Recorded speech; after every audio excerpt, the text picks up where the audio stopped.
If anybody likes this shirt, it's from the DJ Schneider collection, available at Nordstrom Rack. Can you subscribe to that? You can subscribe to it.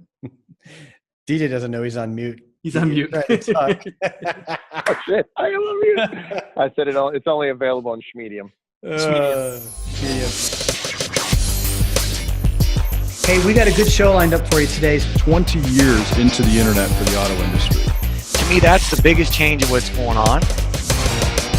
So DJ, I know you're going to love this because as we were saying before the show started today, what they're introducing is a new metric that's based off of behavior. Bill, maybe you could speak to why that's key and how that ties into traditional attribution metrics. The tools we see today a lot of times address maybe one or two issues, and they don't look at how all these different decisions amalgamate into the decision to buy a car. To Cliff's point last week, buying a car is a big decision. There's a lot of things involved. There's trade-ins for some people and financing for people and so on and so forth. So there's a lot that goes into that. As we know, if we're in retail and we've sold a car before, we know that if you know one customer, you know one customer.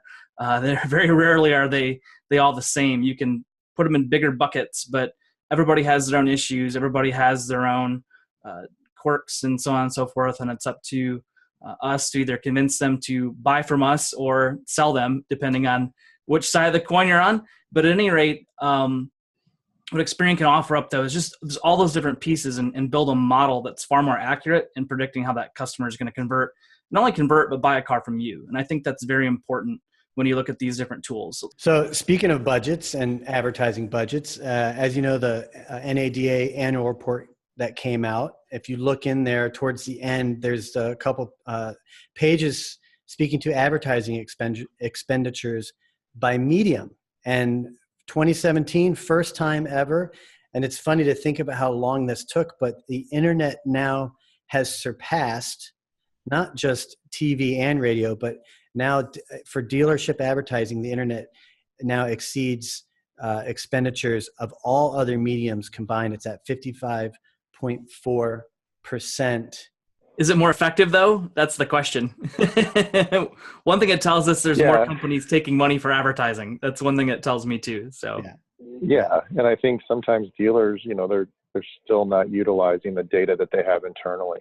More often than not, I think they're just still spraying and praying when they have all these tools inside their DMS and their CRM to tell them where and how they should effectively spend their money. Last week, we had Cliff Banks on, talked about the era of uncertainty.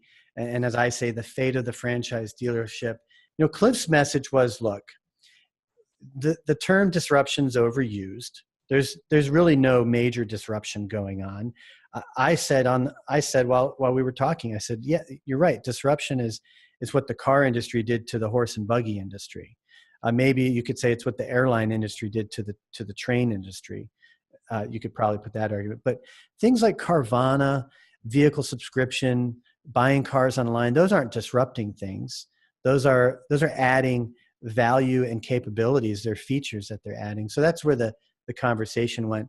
And Cliff's big message was he thinks that the connected car evolution is, if anything, that could be a disruptor, which I agree, because I think that brings the data component into the relationship between the consumers and the manufacturers and the dealers.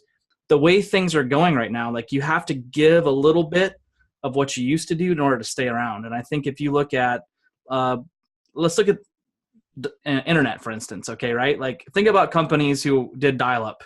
How many dial-up companies are around? I'm sure there's dial-up somewhere, right? But I mean, for the longest time, that was it. And then there was DSL, and that was it. And there's cable, and so on and so forth. And so, the companies that are still around didn't just stick to what they had. I mean, AOL is a dial-up king, right? What's AOL part of Verizon now or something like that? They're dead. They're gone. They didn't give. You look at Polaroid and Kodak. They didn't give. They're gone. They didn't accept what was going to happen, and they stuck to their guns. And I think if we look at history, it sort of shows us over and over and over again, those companies that had that type of position, even monopolies, they didn't give, and then they're gone. And so I think the dealerships who go, hey, look, I'm open to the idea. I want to participate in this. I want to adopt multiple processes to work with a fair customer, to work with a rideshare customer, to work with an online only customer, I think those are the dealerships who are going to be best positioned to sustain well into the future. So change, adaptation, Kevin Fry emphasized that. He says dealers are the ones that are going to, that their destiny is in their hands, and they need to adapt and change. But to your point, that's how you survive to the future. I was listening to an interview just this morning with Professor Scott Galloway, who Alex Vetter introduced me to, and thank you, Alex, for doing that, because he's a brilliant mind. And one thing he pointed out is Apple. He says Apple is moving away from being known as a hardware company, as a tech company, to being a luxury brand. They're providing products that speak to the luxury class because from their forecast, that's where their future is. It just brings to mind Ford, who recently decided to cut out all but two of their sedans. And there's two ways to look at that. They're shrinking or they're adapting. And Ford would tell you, well, if we're not profiting in one area, then why should we keep focusing on it?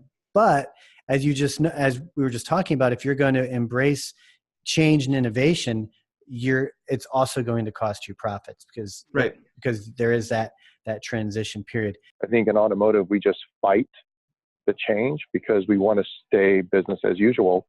So we have to expand. It's not about disruption. It's about adopting. And if Ford decides that, hey, people want the Focus, they have the tools and the plants capable to bring that back. And so they're really not losing anything. They're just temporarily closing. I mean, the Camaro went away. The Camaro came back, right? It evolved again. But I want to tie all this stuff together because I think one of the that'd be things great. in terms of themes that tie together here is the fact that you just can't focus on one thing. I think this is where dealerships today are thriving, is that they understand that there are multiple channels, there are multiple markets, there are multiple different types of customers they can focus on. And I think looking at this from both as an OEM standpoint and as a dealer standpoint, I think look, if you just focus on one person, you're setting yourself up for disaster. If there's anything that nature tells us, is that if you are a dinosaur, you're dead. Okay, right? Like they were not able to survive from all that time, and some species survive, some don't. Well, technically, Bill, top of that food chain. Cockroaches have survived. What'd you say? Cockroaches have survived, but they've adapted. They're the ones. So I think we have to look at the fact that, hey, if you don't evolve and you don't adapt, you're not going to survive. I think the ones who are open to that idea, I think, are going to be very successful in the future. I think those who are just, clutching to their principles and sticking to it and doing things the old way, I think just they won't have a market to make money off of anymore. I think they'll go away.